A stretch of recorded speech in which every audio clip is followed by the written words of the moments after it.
Shalom Aleichem, Assalamu Alaikum. This video might get me in trouble, but I'm going to do it anyway. I just watched the documentary called What Would Jesus Do?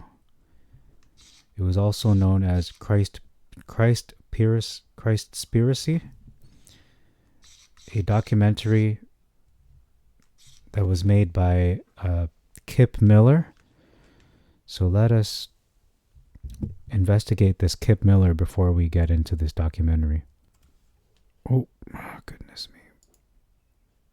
Okay, so who is Kip Anderson?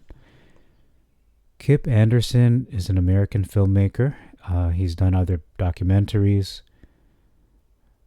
Cowspiracy, about animal agriculture and its impacts on the environment. What the Health, which was about plant-based diet. That's actually a really good documentary. That's the only one I've seen of his 4 documentaries now. Seaspiracy, and now I just watched this. I haven't seen this one yet, talking about marine life, so fishing, ending fish consumption. So I think it's important to look at his background to understand where he's coming from. I apologize for the noise back there.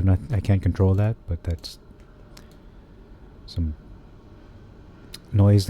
Anyway, Anderson graduated from California Polytech University. He founded AUM Films. These are films that promote thrivability, compassion, harmony for all life. So what he's trying to do is equate all life as equal. Notice he says all life. So that's not just limited to animal rights. This will go into plant life. That's the next logical step, is to go to plants and fruits and say, oh, they have pain too. Okay, so Anderson's interest in the environment began after watching the film An Inconvenient Truth, which now we know is a hoax. There's no such thing as global warming or climate change. The climate is always changing. Okay, that's controversial on its own. I'm not saying we don't have an impact on the environment. I'm sure humans have, but it's not to the point where we need to invest billions and billions of dollars into the environment. That's not how you fix the environment, by throwing money at it. The way you fix the environment is by planting trees and decreasing pollution, not throwing money at the problem. In any case, that's that. Okay, so you want it to become more environmentally ethical. I don't think there's anything wrong with that. So incorporating everyday habits, and I want to just show you just how extreme this person is. Recycling, that's normal. Conserving power by turning off lights, I do the same thing. Showering less to save water, okay, that's getting a little on the borderline. Riding a bicycle instead of driving a vehicle, okay, that's depends on how far you're going. You don't want to go 100 kilometers biking. Becoming more involved in the environmental conservation of world. He learned of the impacts of animal agriculture on the environment, which led to his interest in creating documentaries that criticize these industries and encourage people to adopt a vegan lifestyle. So he's obviously vegan. And the prologue to the book, What the Health, Anderson talks about his family's health history, being conscientious about his own health. So I've never read this before. It's my first time reading this Wikipedia entry.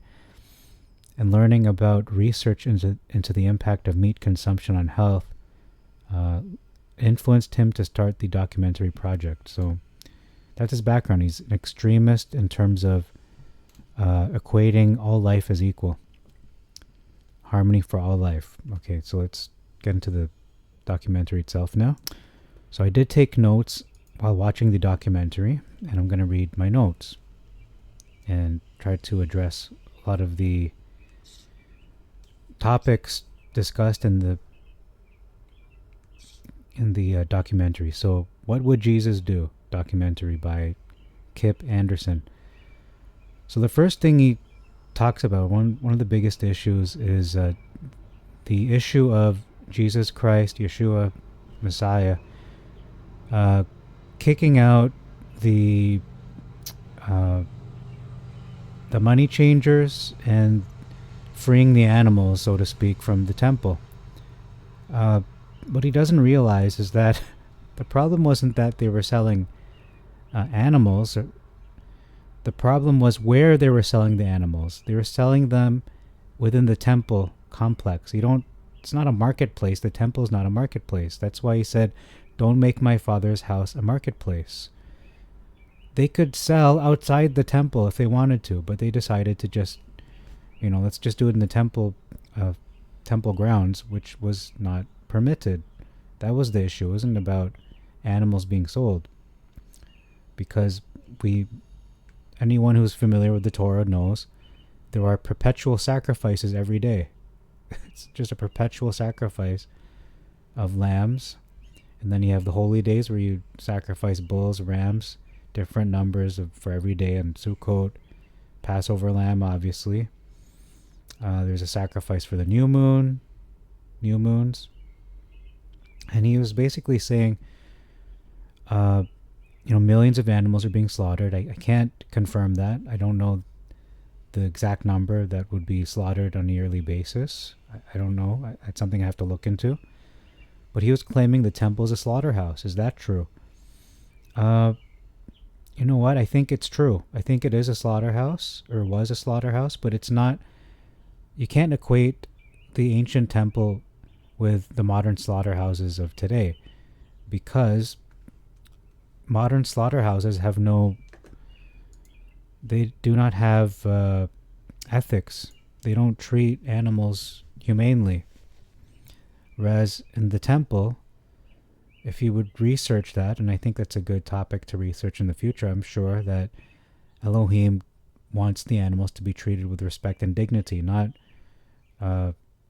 mercilessly slaughtered with anger, with some kind of with some kind of mistreatment, where you're not treating them ethically and with dignity.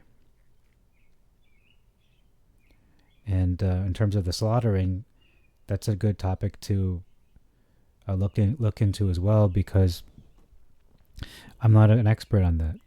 I can't really comment on that. I just know that the Levites were the ones that are responsible for that. So I wonder how much that would weigh on their minds and their hearts when they would have to end the lives of these animals that they are responsible for, doing the sacrifice. But then they would also eat these animals too. It was their portion. One thing he conveniently avoids talking about is the fact that the mother of Yeshua, Miriam, or Mary, known to Catholics, actually she did an animal sacrifice. Not that she did it herself, but Mary brought her, according to the Torah, you're supposed to bring an offering to the temple. Mary did do that. She was a Torah observant Jewish woman, Jewish lady. So Mary, mother of Jesus, sacrificed a dove. She gave a dove. And I'm looking that up right now. We will see the result. I believe it's in Matthew. Okay, Luke 2, verse 24. It says, Mary offered 2 turtle doves or 2 young pigeons after the birth of Yeshua to fulfill the purification rites required by the law of Moses. That's Luke 2, verse 24. This specific sacrifice was mandated by Leviticus 12, verse 8, for women who could not afford the standard offering of a lamb. Okay, so it seems they were of that economic bracket, or they were of modest means. In any case, they decided to sacrifice 2 birds instead of the lamb. So that's one thing. Next point I want to bring up is Elohim, the Elohim of Israel. He's the one who created all things, all the human beings, all the plants, all the animals. So only he has the right to say who lives and who dies. Okay? That's the next thing. I have 38 pages. I'm on page 11 now. So he's the master of reality of life and death. One of the claims they make in the film, in the documentary, is we take wild animals from the wild. Okay? That's kind of laughable because if you're taking sheep or lambs from the wild, you're saving their lives because they are the most defenseless animals, besides doves, that were ever created, and they need a shepherd. Without a shepherd, they're all extinct. So we've saved them from going extinct. That's one thing he conveniently avoids addressing. So the infraction, going back to the temple money changers, the infraction was not the selling of animals, it was the location of the selling. Okay, I addressed that already. What would Yeshua eat? This documentary is trying to make Elohim look foolish. These are just my thoughts as I'm watching. And he said that dominion, the word for dominion, is stewardship. I would tend to agree with that. There are a lot of Buddhist elements to this documentary, reincarnation, and so I really think, he's trying to equate all religions as being equal, and that's just wrong. There's only one way to salvation, that's Yeshua. And so for him to say when you're eating a fish or eating whatever, a bug, you're eating your grandmother is just foolish. That's not based on biblical reality. There's the Indian treatment of cows. That was kind of eye-opening. I didn't know that's how they did treat cows. I thought they were sacred. That was my wrong assumption, but that documentary, I don't know how to pronounce it anymore, was eye-opening in that regard. Leviticus 11 those are the decrees of Elohim in regards to what animals are clean and unclean. That's something conveniently avoided as well. So if you have to eat meat, I don't think it's the most idealistic way to live, eating meat, but if you have to, then you obey the Leviticus 11 laws regarding meats. Okay, the way animals are slaughtered mercilessly. Oh, yeah, that was eye-opening as well. In the documentary, how that was being done was very, it was not good. The oppression of animals informs the oppression of humans. That's a hard one to address because I am one who is compassionate for all life, humans and animals. But the thing is, we can't equate animal rights with human rights, because even the Bible says, "Are you not greater? Are you not of far more worth than sparrows?" And that the truth is, we are. But it does ring true when you oppress animals. If you are cruel to an animal, you will be cruel to a person. A lot of sociopaths and serial killers are known to be very cruel to animals. That's how they start, and then they eventually move up to humans. So there is some kind of link there. Joe Salatin was featured in the documentary, and he had a more ethical, free-range agricultural setup, and he actually did a good job. I didn't think he when you looked and you contrasted the way he treated his animals and the environment they were living in compared to everywhere else, he was actually the light in that documentary. And I think he was really Kip, I forgot his name right now, but anyway, the filmmaker was really nitpicking. I think it was a little too nitpicky towards Joe. I thought he did do a great job. Not perfect, but a lot better than anything else we saw in that documentary anyway. The animals seem more happy, in my opinion. The chickens. Now we get to a more controversy. Nazareth. He claims that Nazareth was not a real place. That is getting into real conspiracy theory territory.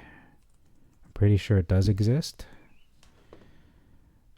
So let's just go to, I hate to go to Wikipedia, but let's go there. Nazareth. Okay, does it exist? Because he was born in Bethlehem, but he came from Galilee. And if we look up Nazareth, it says it's the largest city in the northern district of Israel. Okay, so when did this name originate? Hebrew Netzer. One view holds the name Nazareth derived from one of the Hebrew words for branch, namely Neser. It alludes to the prophetic messianic words in the book of Isaiah 11, verse 1. Okay, but my question is, when did it originate? Like, when was it first called Nazareth? So there's different theories. And these just seem to come from the New Testament only. The form Nazara is found in the earliest non-scriptural reference, a citation from AD 221. So, yeah, there doesn't seem to be an ancient, besides the New Testament references. It says Yeshua was called a Nazarene. Christians were once called Nazarenes.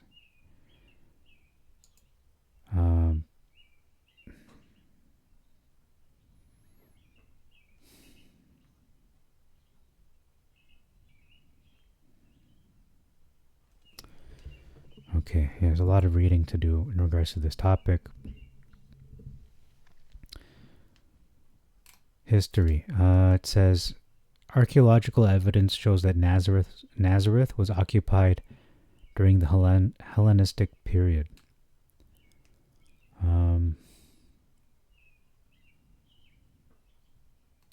Roman Empire. Okay, so there doesn't seem to be anything before the New Testament in regards to references to Nazareth, but it does say Bethlehem. I believe Galilee might be mentioned, but Nazareth is more cryptic. It's more mysterious.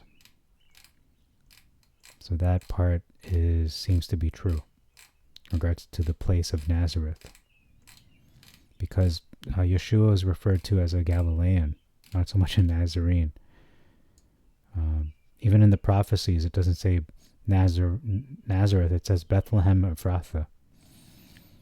So, yeah, Jesus of Nazareth is more of a, because it doesn't say Jesus of Nazareth on the cross. It says this is Yeshua, King of the Jews, right? What did it say? Let me see. What was the epitaph? Is it epitaph above the cross?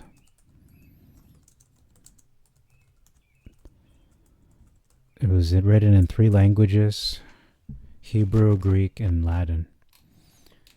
And it just said the following: this is Yeshua, King of the Jews.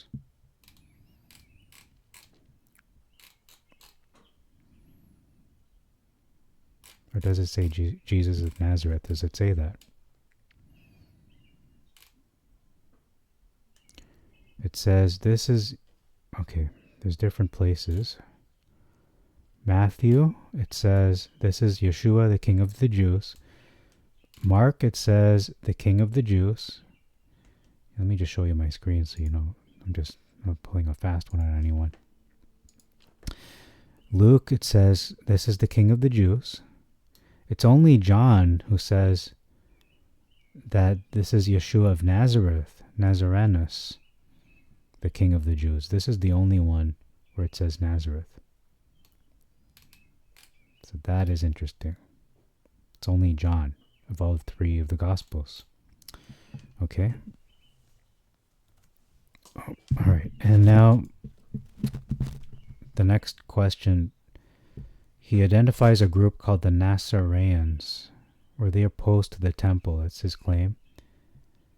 I don't know. I have to look into this topic. I'm not going to do it right now, on another time, but that warrants an investigation, and we should prove all things. The Apostle Paul sacrificed, he sacrificed when they fulfilled the what was it? The vow of not the Nazarene.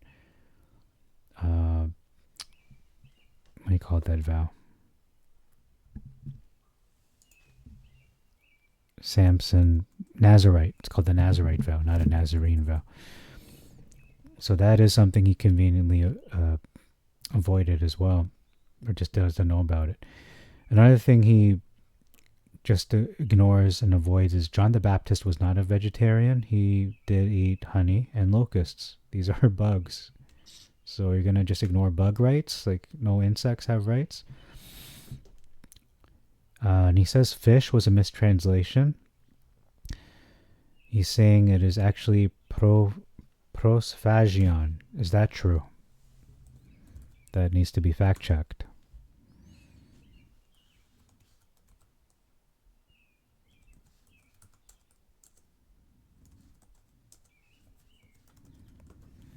So is that true? I'm going to look it up.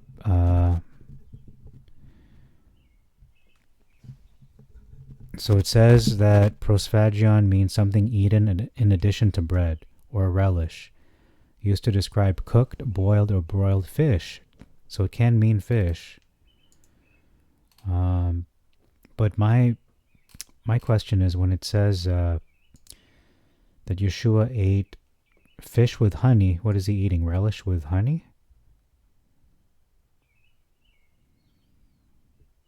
It says here it only appears once in the New Testament. So that is intellectually dishonest to say that every time it's fish, it's prosphagion. It doesn't say that. It only says that once in John 21:5.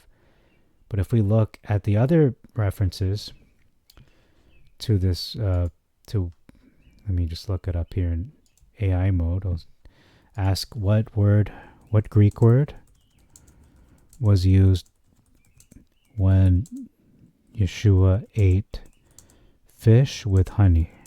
I'm pretty sure it's not prosphagion because, again, it only appears once in all the New Testament.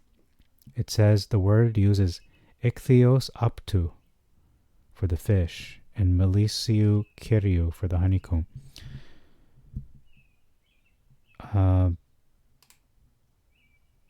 So he ate fish cooked with honeycomb.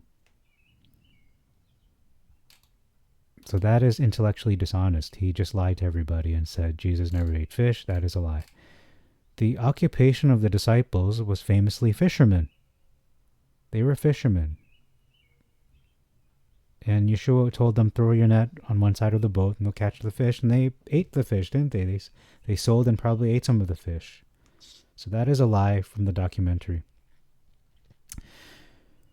Was Yeshua a vegetarian? He ate fish. No, he wasn't. At least pescatarian, maybe. Okay. Is there a spiritual way to slaughter an animal? That's the big question in the documentary. It gets repeated over and over. I'm going to answer this kind of in a clever way. Yes, there is a spiritual way to slaughter an animal, and that is by sinning.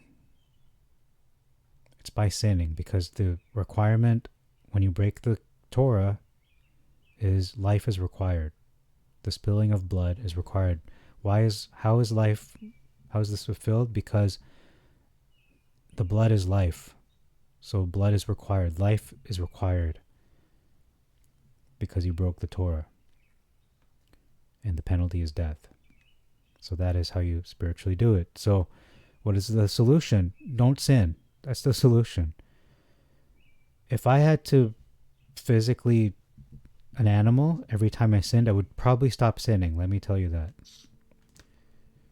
It's very cause and effect. You see the consequences of your sin. It's the death of this innocent animal. You would stop sinning. And it's a really hard lesson to learn, but it's a powerful lesson as well. What would Yeshua do? What would he do in terms of treating animals? Would he do the sacrificing himself? Well, he didn't. That's the Levites' job. But he didn't come to abolish the Torah. He came to fulfill it, make it more complete. So what would the high priest do? The high priest would do the sacrifices, wouldn't he?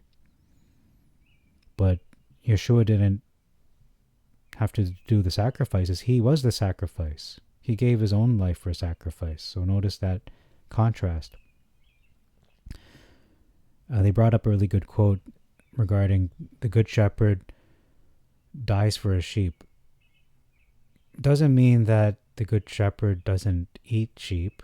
It means he gives his life to protect them, but when he has to provide one for a Passover lamb, he would eat it naturally. But yes, he is putting his life first before the sheep. He's putting his life on the line, meaning defending the sheep with his own life. Yeah, from the wolf, from the bear, from the lion, etc. I would say, in my opinion, from what I've read in Scripture and the character of Elohim, Elohim of Israel, animals should be treated with respect and dignity. I have no doubt about that. We are to be good stewards of the earth, the plants, the animals, and ourselves in their own bodies. So they did perform animal sacrifice. And only Elohim, who is the giver of life, can determine what lives are ended. And usually that's because of sin. And that's not what he wants. He doesn't want people to sin. So I'm going to get to this again later in this video. So he's saying the true translation of the word thieves is pa'aritz, which means a violent one or murderer. That is I don't know about that. Let me just look at what is the original Greek word for den of thieves. Is it the Hebrew pa'aritz, which means murderer? No, not murderer. Violent one. Violent one in Hebrew and also Greek. Okay, so let's look into this because I'm not sure if this is true or not. The original Greek den of thieves used as speleon leston. Okay, leston means robbers, bandits, violent plunderers who seize goods by force. Contrast with thief. The Greek word is kleptes, kleptomaniac. Okay. Connection to paritz. Yes, the phrase is a direct quote from the Hebrew Bible. Jesus is quoting Jeremiah 7:11, which uses the phrase me'arat paritzim. The word paritz, to break through, refers to a violent one. Greek and Hebrew. So while paritz is a Hebrew word and lestes is Greek, they function as equivalents in biblical translation. When the Hebrew Bible is translated into Greek, the Septuagint, paritz was translated as leston. Wow. Okay, so that's possibly true. So he's not. So when Yeshua said, "You've made a den of robbers or thieves," it could also mean a den of violent ones. That's really interesting. But again, But he said, "You've made my father's house a marketplace." Don't stop making my father's house a marketplace. He didn't say slaughterhouse. They still had to give the sacrifice. They still did the Passover sacrifice. He didn't say, Yeshua didn't say before he had to die, was crucified. He didn't say, "Don't do the Passover lamb sacrifice." He didn't do that. The location was the wrong location. It wasn't anything to do with that. But it's interesting that it could be true about the violent one part. Okay, this one is a really controversial one. As if this wasn't controversial already. I already said a lot of controversial things in this video. But the Gospel of the Ebionites, he says Yeshua will not eat lamb or meat. I don't even know about Gospel of Ebionites. Never heard of this before in my life. So let's look this up. This seems to be something that has been heavily censored. Let's look it up. It's a 2nd century Greek language Jewish Christian apocryphal gospel known through 7 fragments quoted in Epiphanius of Salamis Panarion. It was used by the Ebionites, a sect that adhered to Jewish law, viewed Yeshua as a vegetarian prophet, adopted as God's son at his baptism, and rejected the virgin... Oh, okay, well, this is getting into heretical things. So they rejected the virgin birth, which even Islam doesn't reject.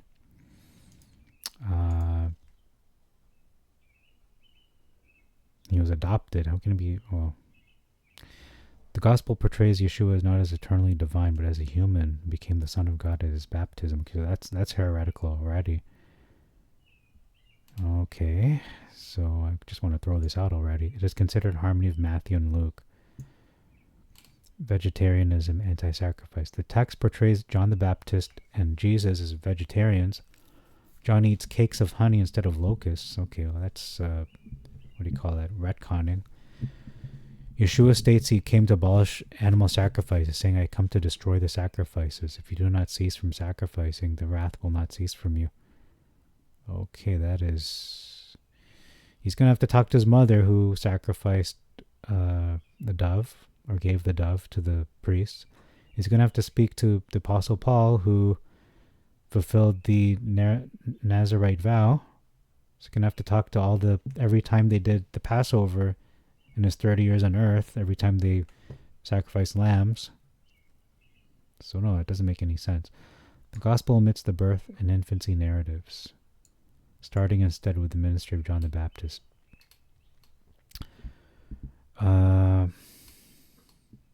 Okay, we're almost done for this Ebionites part. They were a Jewish Christian group who kept the Sabbath and Mosaic law, rejected Paul as an apostate. That's interesting. That is an interesting point. So that one is, that is interesting. They rejected Paul as an apostate. That doesn't happen very often. All knowledge of this text comes from Epiphanius, a 4th century heresiologist who deemed the gospel heretical. So he said the gospel is heretical while attempting to prove the errors. What? Oh, he's saying this gospel is heretical. Okay, well, that's what I'm saying as well. Unlike the Orthodox view of a pre-existent divine Jesus, Ebionites believe Yeshua was a man who became Christ. So that is a false teaching. That's the spirit of Antichrist, when you deny the Son is God. He serves as a key witness to the diverse, early, and sometimes conflicting traditions within Jewish Christianity regarding his identity, the role of law, the rejection of the temporal sacrifice system. So they seem to be one of the outliers. I think it needs an honest look, though. This Gospel of the Ebionites, I should probably even read it. But there's quite a lot to read. It's a long entry, and Wikipedia, I can't give it an honest assessment besides what I just read from the highlights from AI. I'd have to do another video on the Gospel of the Ebionites. That's what I have to do. Okay, so there's that. James, the brother of Jesus, ate only seeds and plants, not meat. Okay, that is fascinating. I don't know if that's true or not. Let's fact check that. Did James, the brother of Jesus, only eat fruits and seeds? According to early church historians like Eusebius, James the Just, the brother of Jesus, lived a strict ascetic life, abstaining from meat, wine, and animal products. While often described as a vegetarian, he was deeply ascetic and generally understood to have followed a plant-based diet, likely adhering to strict purity rules. It says, James drank no wine nor strong drink, nor did he eat flesh. That's from from Eusebius. Early traditions associated with the Ebionites argue that James and the earliest Jerusalem church members were vegetarians who rejected animal sacrifices. We'll tell that to the Apostle Paul. But then again, the Ebionites say Paul was they rejected Paul. Dietary choices. Fruits and seeds specifically may not encompass his entire diet, but he strictly avoided meat and wine. Camel knees. He was known for incredible piety and praying so long on his knees. In the temple, they supposedly became callous or thick-skinned like a camel's. These practices align him closely with the Essenes, a Jewish group linked with vegetarianism, but the Essenes really disagreed with a lot of fundamental doctrines. So I can't fact check this, but from Eusebius's account, that it seems that he was following a plant-based diet, but that's really hard to truly confirm. But that's interesting to consider. And they say that James was also murdered, and the Gospel of the Ebionites was heretical. Okay, I want to bring up the example of King David. So, famously, I'm just going to paraphrase the account, but the prophet Nathan had confronted King David after when he took Uriah's wife, Bathsheba, and also murdered Uriah via the war, placing him in the heat of the front of the battle, the hottest part of the battle. And Nathan gave him the parable of a man with a lamb. Actually, it wasn't a parable. He reported it to David as if it was true. And then David said, "This man will surely die." And he said, "You're the man." So it shows the heart of not just King David, but even Elohim in some way, because I believe King David was an advocate for animal rights as well. An advocate for the ethical treatment of animals, and ethically treating and respectfully treating other people's livestock.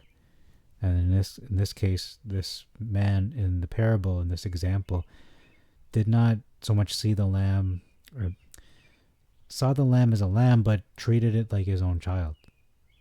So, and it wasn't something to be ridiculed, it was something to be respected, as King David was very angry when he found out that someone took the man's only lamb and just killed it indiscriminately, not respecting the care and the relationship the man had with his lamb, the connection, the attachment he had, the sentimental value and everything, and just treated it like nothing, just like a common lamb, and forcefully took the lamb, etc.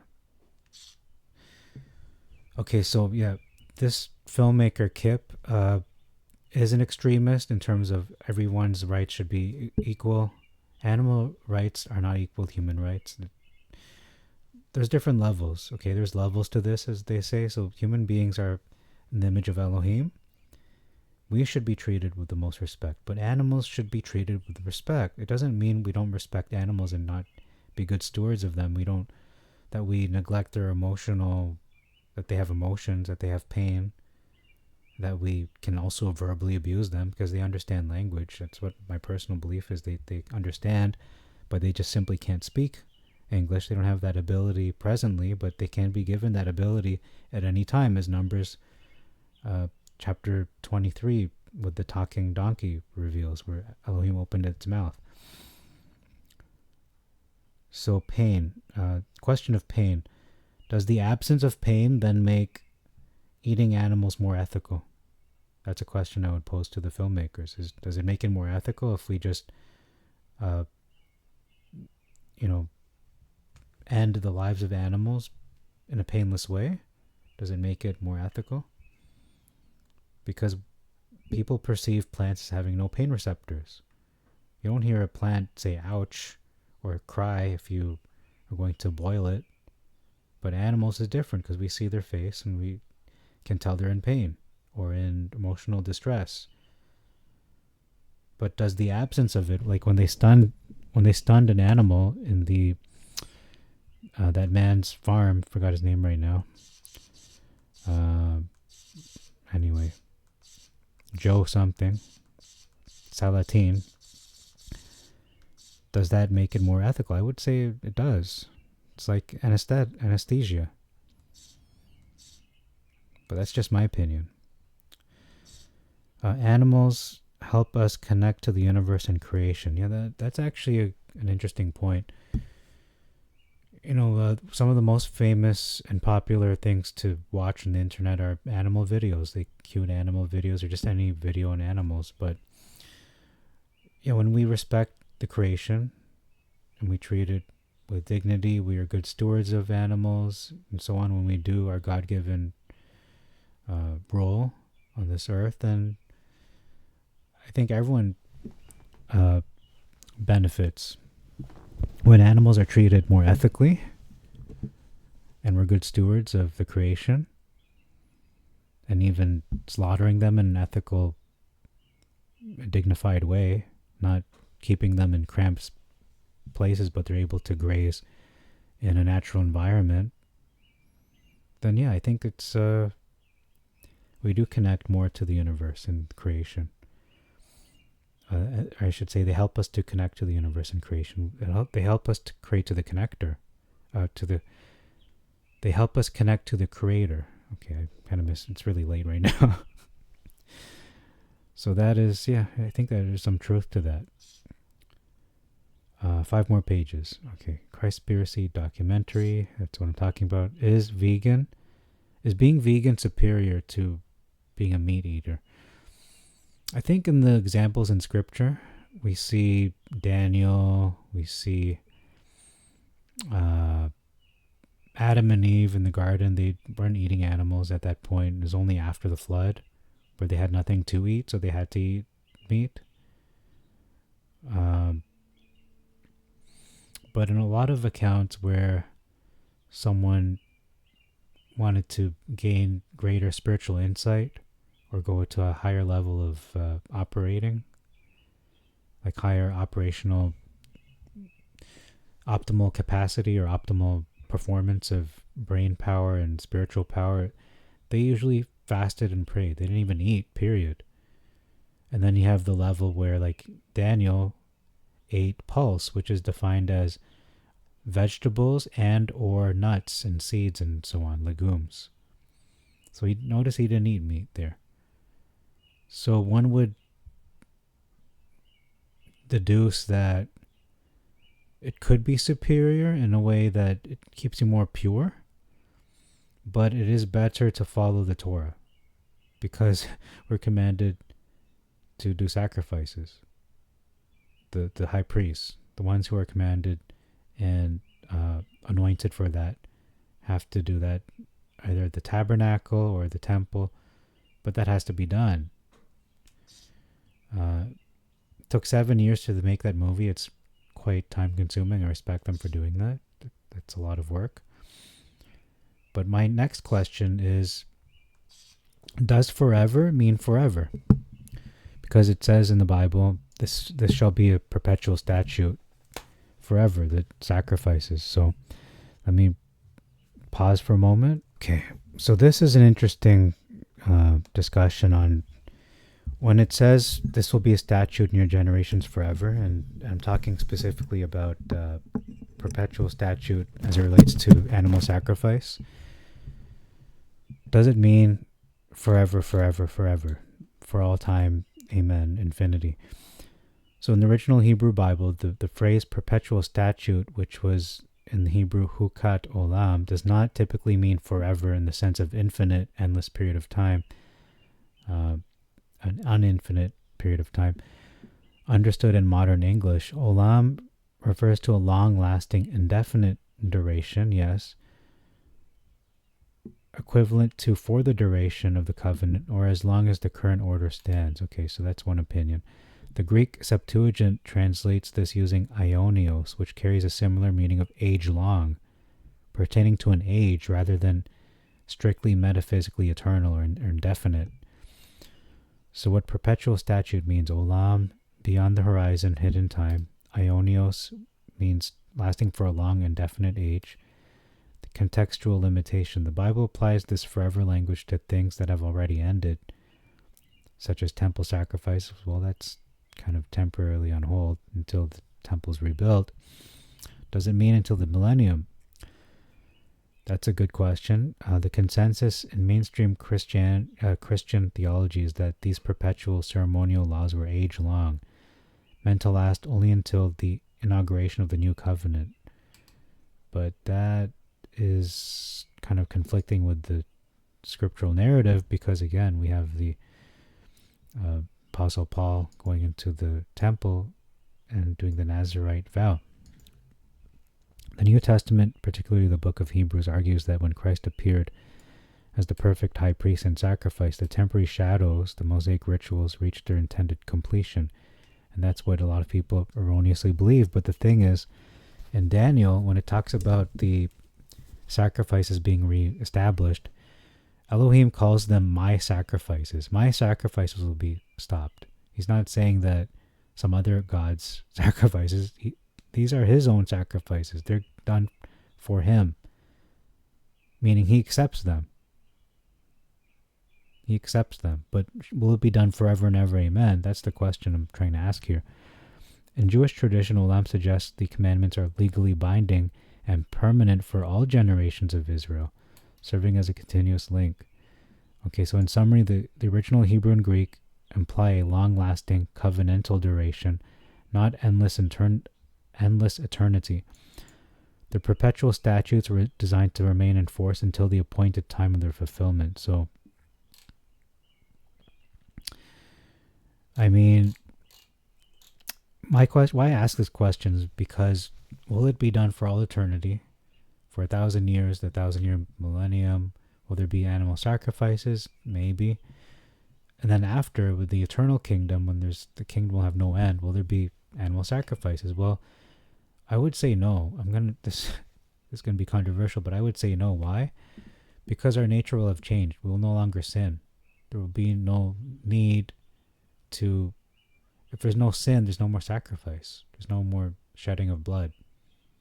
Because the law will be in you, will be fulfilled. Because you're in a spirit body now. You're no longer subject to corruption and being corrupted by this carnal, fleshly tabernacle dwelling, which is, susceptible to being tempted to sin. Okay, so that's my answer for that. So that's kind of relieving. It's a relief that there won't be animal sacrifice forever and ever, in my opinion, anyway. And my last point I want to bring up for this, you could call it review for this movie, this documentary, is hunting. Hunting. In National Geographic, we see animals like lions, crocodiles, eagles, what have you, predatory animals, hunting and brutally, sometimes in some cases brutally consuming other animals. This happens. So is that superior, or is that more brutal than what humans do and what even rabbis will do when they humanely, or at least they try their best to humanely end the life of an animal? I would say they're more brutal. The animals are more brutal. But humans can be just as brutal, if not more brutal than animals, and more cruel. But that's why a lot of care has to be given into, the person who's doing it has to have respect for life. But it's almost, I've never done temple sacrifice. I'm not allowed, but I've never, when you take the life of an animal, that really, I think it scars you for life. You're going to think of their death cry, their last sound they made, and the noise they make when you hurt them. It is traumatic, it leaves a scar on your soul. So, I think when someone goes through that kind of experience of having to be responsible for those actions, you would have a greater respect for life, but you also don't want to do it anymore. You don't want to continue doing that. And, the priests would retire at a certain age. They would only, I think it's from, what was the retirement age for high priests and Levites? I forgot. Let me look it up. Retirement age for Levites and high priests in the Bible. I think it's 60. Might be younger though.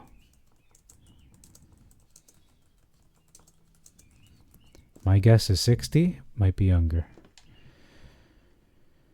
Mandatory retirement age. No specified retirement for the high priest. Levites retirement. They're required to retire from physically demanding labor at the age of 50. So active service, they entered at the age of 25. Some passages mentioning 30 as the start of heavy labor and ceased at age 50. So it is physically demanding work of butchering sacrifices. It's not easy. It takes a lot of preparation. My question I was going to ask the AI was, would the Levites become emotionally or mentally scarred, traumatized by performing so many sacrifices over so many years? That's my final question. I'm going to close the video with that. The Bible does not describe Levites being traumatized by their work, but modern scholars and theologians often analyze the potential psychological toll of the sacrificial system. While ancient Israelites lived in an agricultural society where animal slaughter was a routine part of survival, the specific nature of temple service created a unique environment. Psychological, emotional factors, routine versus sacred duty. For Levite, slaughter was not just butchery, it was a divine service intended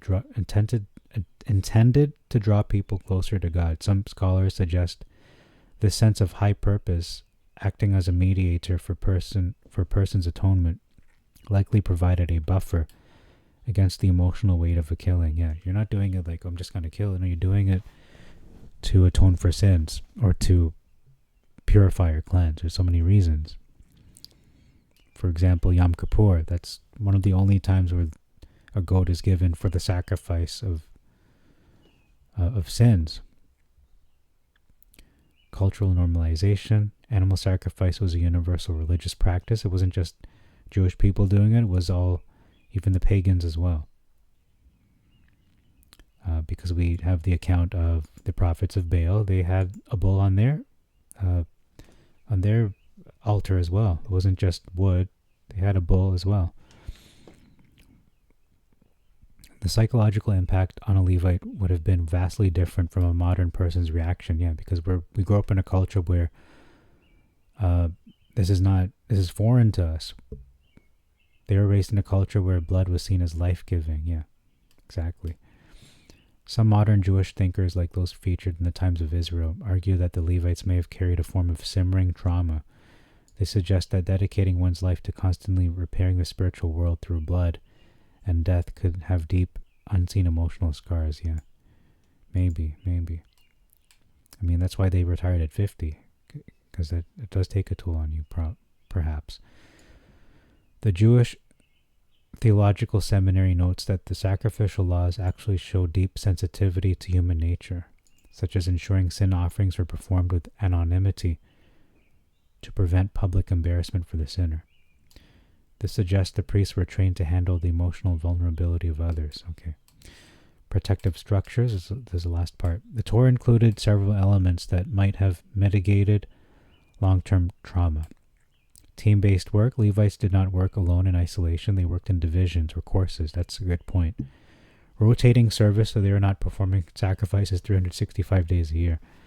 So they would go through these divisions, and I think I'm going to ask, how long was the course? That's a good...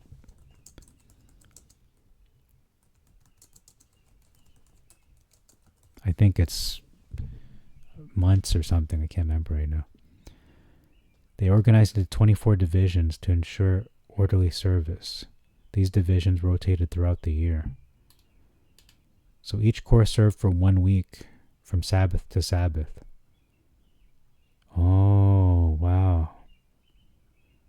So they served 2 separate weeks per year.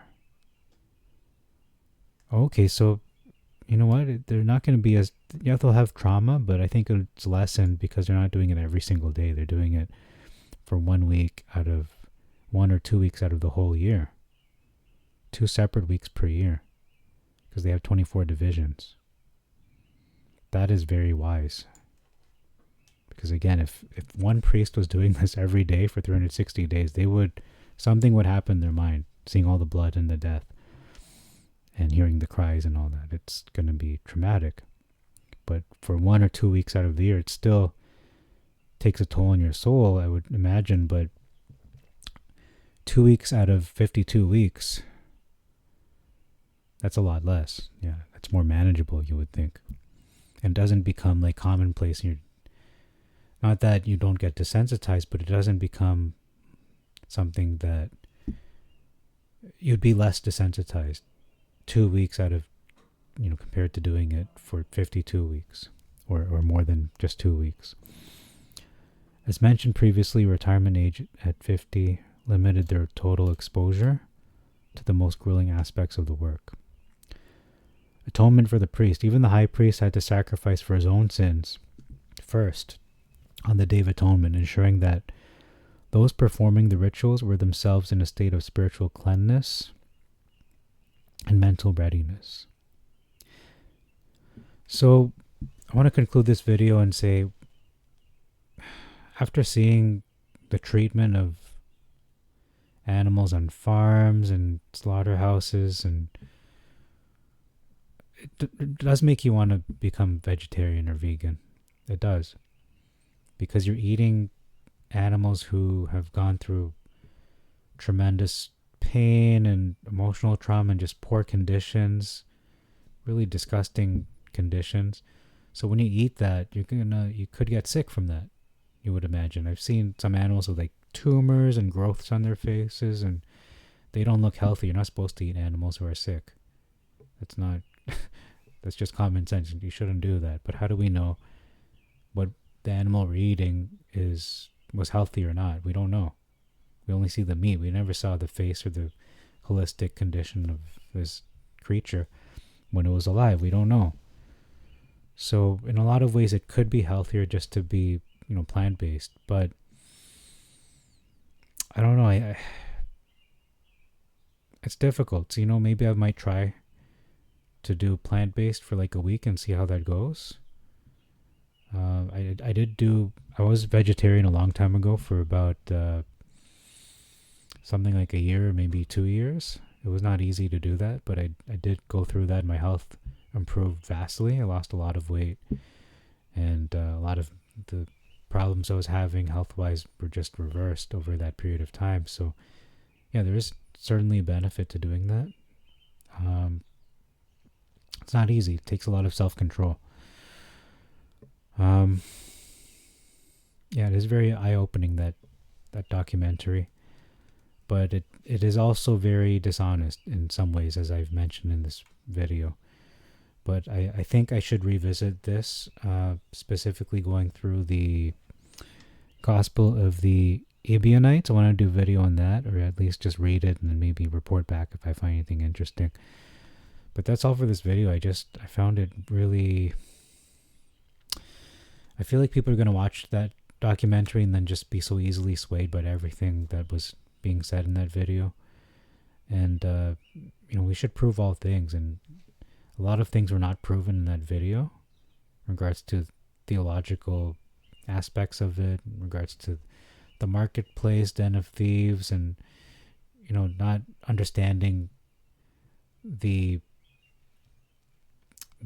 dynamics of temple sacrifice, that it wasn't wrong to sacrifice animals. It was wrong to sell them in the temple grounds. It's not a marketplace. It's a holy facility. It's a holy area. It's like saying, I guess the equivalent for a lot of people would be like a mosque or the Vatican or something, like Sistine Chapel. What if you had like people having a casino in Sistine Chapel? That would be very disrespectful. That's kind of a close equivalent. Why would you run a business and a place of worship? That's what is happening. That's what was happening. Why do you make my father's house a marketplace? Stop doing that. So I think they, although there were a lot of interesting insights, there were a lot of half-truths and just things that were just ignored, completely ignored and avoided, just so they could push the narrative that they wanted to push. Like even the one about Nazareth, it was only John that mentioned Nazareth with the, on top of the crucifix there above his head. But it's an interesting, eye-opening documentary, and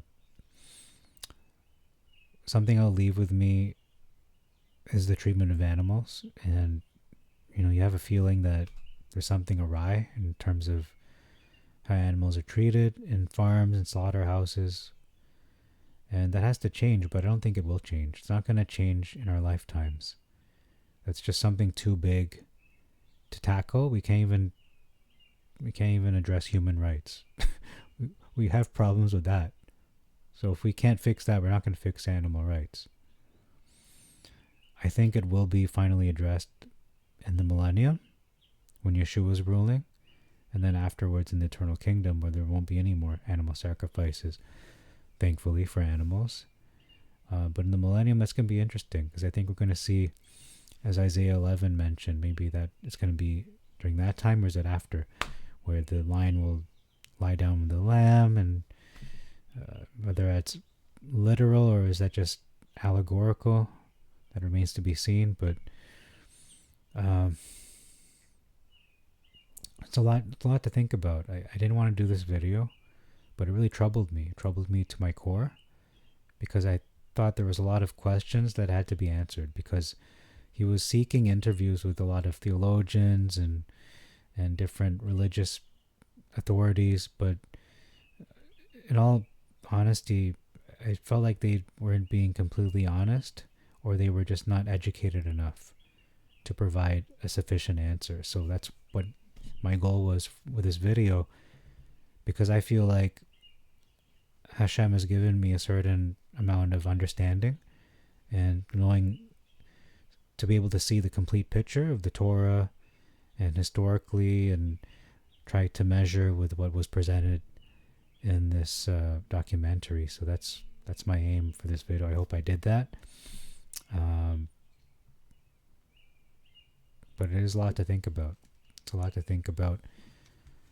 But I hope I answer all these questions. It is permitted to eat meat in the scriptures. It clearly is. But I do believe that in Genesis 1:29, it's not just I believe it, it's evident that Elohim gave as food, not just to humans, but to animals as well, the green herbs. Everyone was supposed to eat plants originally. And then it changed after the flood. So that was now permitted to eat animals. But was it... Notice what happened in the wilderness. They complained to Elohim because they didn't want the manna. He wasn't dropping meat every day. He was dropping bread. They wanted meat, and he was not happy about that. But he still gave it to them. Notice that. He didn't say you're not allowed to eat meat. He said it'll come out of your nostrils. And he was displeased. He was not pleased by them asking for meat, because they were not satisfied or content with the manna. Because there is a time to eat meat. I believe it's supposed to be done in moderation on special occasions, because meat is a luxury food. It's not to be consumed on a daily basis, but it was to be consumed on Passover lamb, and most likely the Moedim, the holy days in Leviticus 23.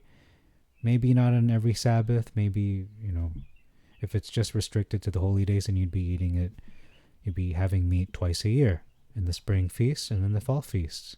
Not every day, because that could lead to high blood pressure, high cholesterol, and a lot of complications with, cardiac problems and blood clot problems. Just there's a lot of health problems that happen from eating too much meat. And I think people on this carnivore diet, they're going to find that out. And they're essentially the guinea pigs for this test pilot carnivore movement that we see going on. It's been going on for I don't know how many years now, but it's not something that I feel like it's something relatively new. And they're going to find out whether it works, or they're going to find out whether it is unwise to do so. So that's all for this video. Thank you very much for your time. This isn't really so much about the Septuagint, but it's more about this documentary. So I might just post this for a limited time and then remove it, or just make it unlisted or private. But I feel like it's an important topic because this might go viral in terms of this documentary, not this video. But I wanted to be honest about it because I feel like there are a lot of people in that documentary, not just the makers of the film, that were dishonest, but even the ones they interviewed, they were giving half-truths, and they're not Torah keepers, okay? Except for maybe the rabbi. So they were not able to offer the complete picture of the Torah and the Septuagint and the historical, complete picture. They're only giving glimpses and pieces here, pieces there, but not really a biblical, scriptural founded, Torah-based perspective on the questions that were being asked. So that's all. Thank you. Thank you for your time. Shalom Aleichem. Assalamu alaikum. Irini Mazisu. Pax Vobiscum. Peace be unto you. Maranatha.